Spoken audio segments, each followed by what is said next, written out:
Operation সিন্দুরের পর পাকিস্তানের F-16 fighter প্লেনের বহর চুপচাপ হ্যাঙ্গারে শুয়ে কাতরাচ্ছে। আর হঠাৎই দেখা যাচ্ছে মার্কিন যুক্তরাষ্ট্র পাকিস্তানের জন্য $686 মিলিয়ন বিশাল সামরিক প্যাকেজ অনুমোদন করেছে।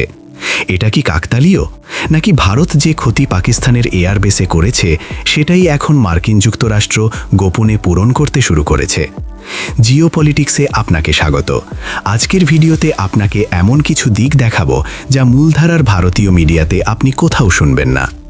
আপনারা জানেন, অপারেশন সিন্দুরের সময় পাকিস্তান শুধু লোকসানি করেনি, বরং F-16 ফাইটার প্লেনের ফ্লিট, হ্যাঙ্গার, এয়ারবেস সব কিছুতে গভীর ক্ষত তৈরি হয়েছিল।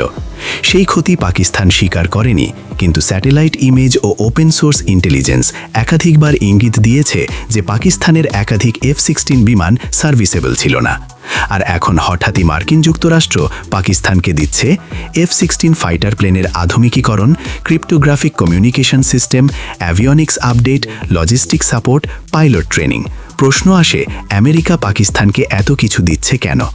উত্তর সোজা, পাকিস্তানের এয়ারফোর্স এত ক্ষতিগ্রস্ত যে তাদের পুরো ফাইটার সিস্টেম রিবিল্ড করতে হবে। একটি গুরুত্বপূর্ণ বিষয় বুঝতে হবে, এটা আমেরিকার জাতীয় স্বার্থের সিদ্ধান্ত নয়, এটা ডোনাল্ড ট্রাম্পের ব্যক্তিগত রাজনৈতিক আকর্ষণ এবং তার প্রশাসনের ব্যক্তিগত সম্পর্ক নির্ভর ফরেন পলিসি। ট্রাম্পের হোয়াইট হাউস এখন দুই দেশকে বিশেষভাবে গুরুত্ব দিচ্ছে, ইসরায়েল এবং পাকিস্তান, বিশেষ করে আসিম মুনির ট্রাম্পের কাছে ইউজফুল অ্যালাই, কারণ আফগানিস্তান এবং মধ্য এশিয়ায় পাকিস্তান এখনও গোয়েন্দা নেটওয়ার্কের অন্যতম দরজা। কিন্তু এর পেছনে ভারত বিরোধী কোনো কৌশল নেই বলা ঠিক হবে না, কারণ চীন পাকিস্তানকে সাবমেরিন দিচ্ছে আর এখন আমেরিকা তাদের এয়ারফোর্স রিবুট করছে। এটা স্পষ্ট যে পাকিস্তান দুদিকে থেকেই শক্তি বাড়াচ্ছে। পাকিস্তানি সংবাদ মাধ্যম হঠাৎই একটি DSCA চিঠি ফাঁস করেছে। এটাই সবচেয়ে সন্দেহজনক জায়গা, কারণ সাধারণত মার্কিন সরকার অস্ত্র বিক্রির অনুমোদন নিজেরা ঘোষণা করে, কিন্তু এবার প্রথমে ঘোষণা করল পাকিস্তানি মিডিয়া, কারণ পাকিস্তান বিশ্বকে বোঝাতে চায় যে তারা আবারও শক্তিশালী হয়ে উঠছে। বিশেষ করে ভারতের সামনে তারা প্রমাণ করতে চায় F-16 ফ্লিট পুনরায় দাঁড়িয়ে যাচ্ছে। ভারতের প্রাক্তন পররাষ্ট্র সচিব কাওয়াল সিব্বল স্পষ্ট বলেছেন, আমেরিকা পাকিস্তানের সামরিক শক্তি পুনর্গঠনে লেগে গেছে এবং ফেব্রুয়ারি থেকে অক্টোবর পর্যন্ত ধারাবাহিকভাবে তারা পাকিস্তানের জন্য আপগ্রেড প্যাকেজ ঘোষণা করছে। প্রথমে $400 মিলিয়ন, কিছুদিন পর AIM-120 অ্যামরাম সাপোর্ট, আর এখন $686 মিলিয়ন। এটা শুধু সামরিক সহায়তা নয়, এটি একটি ধারাবাহিক পুনরুদ্ধার প্রক্রিয়া। এবার আসা যাক এই প্যাকেজ আসলে কি বদলাবে।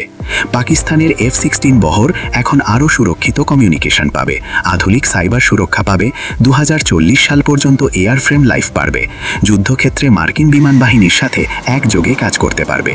প্রশ্ন হলো, কেন পাকিস্তান ও মার্কিন বিমান বাহিনীকে যৌথভাবে যুদ্ধ করার প্রয়োজন হবে? টার্গেটে কোন দেশ? সেটা কি আফগানিস্তান, নাকি ইরান, নাকি অন্য কোনো ভবিষ্যৎ সম্ভাব্য সংঘাত? এটাই সবচেয়ে বড় প্রশ্ন। ভারত এখনও পাকিস্তানের F-16 ক্ষতি আনুষ্ঠানিকভাবে ঘোষণা করেনি। যদি ভারত শুরুতেই ঘোষণা করত যে হ্যাঁ, আমরা তাদের F-16 ভূপাতিত করেছি, তাহলে আজ মার্কিন যুক্তরাষ্ট্র পাকিস্তানের পাশে এভাবে দাঁড়াতে পারত না। এখন পাকিস্তান নিজেদের ভিকটিম হিসেবে দেখাচ্ছে, আর আমেরিকা টেকনিক্যালি জাস্টিফাইড সাপোর্ট দিচ্ছে। কিন্তু সবচেয়ে বড় বিষয়, পাকিস্তান দ্রুত গতিতে আধুনিকীকরণ করছে, কিন্তু ভারতের অপারেশন সিন্দুরের পরবর্তী ধাপ এখনও দেখা যাচ্ছে না। প্রশ্ন হচ্ছে, ভারত কি তাদের সশস্ত্র হয়ে ওঠা পর্যন্ত অপেক্ষা করবে? পরিস্থিতি স্পষ্ট, চীন ও আমেরিকা দুজনেই পাকিস্তানের প্রতিরক্ষা ব্যবস্থাকে শক্তিশালী করছে। এখন ভারতের জন্য প্রশ্ন, এই মুহূর্তে কৌশলগত প্রতিক্রিয়া কি হওয়া উচিত?